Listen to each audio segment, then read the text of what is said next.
안녕하세요. 여러분들, 이번에도 신차 한번 들고 왔습니다. 2020년형 7인승 티구안 올스페이스가 출시됐습니다. 자, 이 모델이 의미가 있는 이유는요, 이 티구안이라는 SUV가 한국에서 상당히 히트를 쳤습니다. 그런데 2005년 한국 시장 진출 이후 최초로 7인승 모델이 출시된 게 바로 2020년형 티구안 올스페이스 되겠습니다. 수입 SUV 시장의 독보적 베스트셀러 모델이었던 티구안은요, 디자인이라든가 연비라든가 성능에서 한국 소비자들의 취향을 저격했습니다.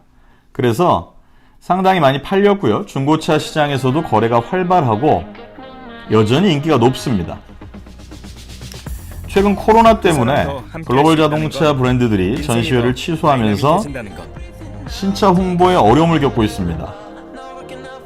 이런 분위기 속에서 세계적으로 자동차 시장은 침체지만 국내에서는 국내 자동차 회사와 수입차 업체 간의 신차 경쟁이 매우 치열합니다.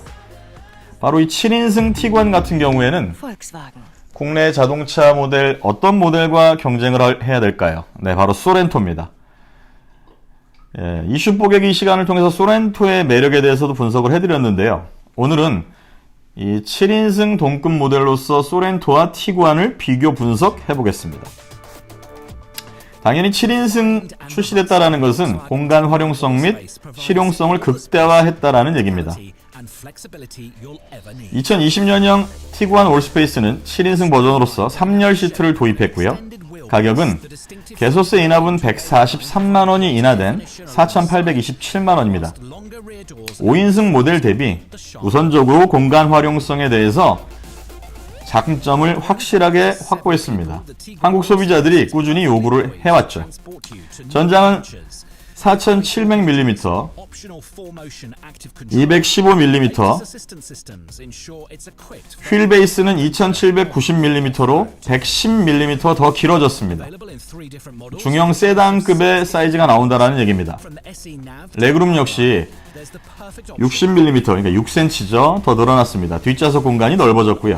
슬라이딩 기능의 2열 시트는 최대 180mm까지 앞뒤로 조절이 가능합니다. 장거리 여행할 때 훨씬 더 편안해진 겁니다. 자, 역시 이제 소비자들의 요구사항 중 핵심이었던 트렁크 적재 공간 한번 볼까요? 네, 예전 5인승 티구안에 비해서 85리터 늘어났습니다. 동급 최대 수준입니다. 3열 폴딩할 때, 3열을 접을 때 최대 적재량은 기본 700리터가 됩니다. 2, 3열 모두 접으면 과거의 5인승은 1665리터였는데 이번에 나온 7인승은 1775리터로 120리터가 늘어났습니다. 길이로 따진다면 최대 약 1.9m, 그리고 폭으로 따지면 1.5m 폭의 짐을 더 수납할 수가 있습니다. 여행이라든가 캠핑 등등의 아웃도어 라이프를 즐기는 매니아층에게는 여러 형태의 짐이나 레저 장비를 운반할 수가 있고요. 차박 등의 다목적 용도로 활용할 수 있을 것으로 기대되고 있습니다. 기술적인 요소 한번 볼까요? 폭스바겐의 최신 안전기술인 어댑티브 크루즈 컨트롤, 전방 추돌 경고 프론트 어시스트 및 긴급 제동 시스템, 보행자 모니터링 시스템, 레인 어시스트, 사이드 어시스트 플러스, 후방 트래픽 경고 시스템 등도 대거 탑재됐습니다. 티구안 올스페이스는 150마력의 2.0 TDI 엔진입니다. 미션은 7단 미션입니다. 전륜 구동 형식을 기본으로 하고요. 파워풀한 주행 성능을 과시하고 있습니다. 자, 그렇다면 구체적으로 소렌토, 기아차의 최근에 나온 4세대 신형 소렌토와 비교해 보겠습니다. 기아 자동차의 4세대 신형 소렌토는 역시 3열 시트를 설치했고요. 차급을 준대형으로 올렸죠. 폭스바겐의 7인승 역시, 티구안 7인승 역시 중형 세단급의 실내 공간을 제공합니다.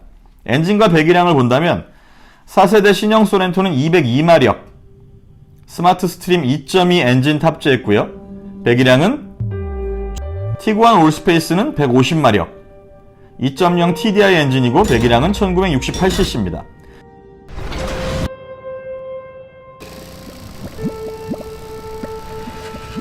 아무래도 마력수가 높고 엔진 배기량이 낮다면 연비에 있어서 다소 불리하지 않을까라는 염려를 할 수 있는데 엔진 기술력이라든가 미션 기술력의 조합으로 볼 때 그런 우려는 없을 것 같습니다. 즉, 두 차의 엔진 성능은 비등해 보입니다. 연속기는 4세대 신형 소렌토가 8단입니다. 8단 습식이고요. 티구안 올스페이스는 7단입니다. 복합 연기를 따져봤을 때 제가 말씀드렸다시피 거의 차이가 없어요. 4세대 신형 소렌토는 리터당 14.3km, 티구안 올스페이스는 리터당 14.5km입니다. 티구안 올스페이스 7인승 모델 가격은 개소세 인하분 143만원이 인하된 4,827만원이고요. 4세대 소렌토 디젤 모델은 트림별로 트렌디는 2,948만원, 프레스티지 3,227만원, 노블레스 3,527만원, 시그니처 3,817만원입니다. 가격 선택의 폭은 역시 소렌토가 넓습니다. 그리고 전반적으로 최고 사양으로 가도 티구안보다는 가격 메리트가 확실히 있습니다. 수입차와 국산차의 넘을 수 없는 간격이라고 볼 수도 있는데요. 그만큼 소렌토가 사실은 군사를 빼고 합리적 소비자 가격으로 책정했다는 의미도 됩니다. 지난 3월 기아차 4세대 소렌토 2.2 디젤 모델의 각종 옵션을 모두 초이스했을 때 가격은 4,860에서 4,870이 나왔습니다. 물론 이제 5인승, 7인승 시그너처 4륜구동 기준 모델에 해당됩니다. 자동차 업계 관계자들에 따르면 폭스바겐이 기아차를 직접적인 맞상대로 여겨서 이 티구안 7인승 올스페이스 모델을 출시한 것으로 보고 있습니다. 두 모델의 경쟁이 치열할 것 같고요. 결국 소비자들이 냉정하게 판단해 주실 것으로 보입니다. 저라면은 번갈아 가면서 타면 좋겠지만 두 차 모두 장단이 확실하고 경제성은 소렌토가 좀 있어 보입니다. 자, 여러분, 이 두 가지 모델의 경쟁을 통해서 국산차 SUV, 수입차 SUV에 보다 더 나은 발전이 있을 것으로 기대됩니다. 고맙습니다.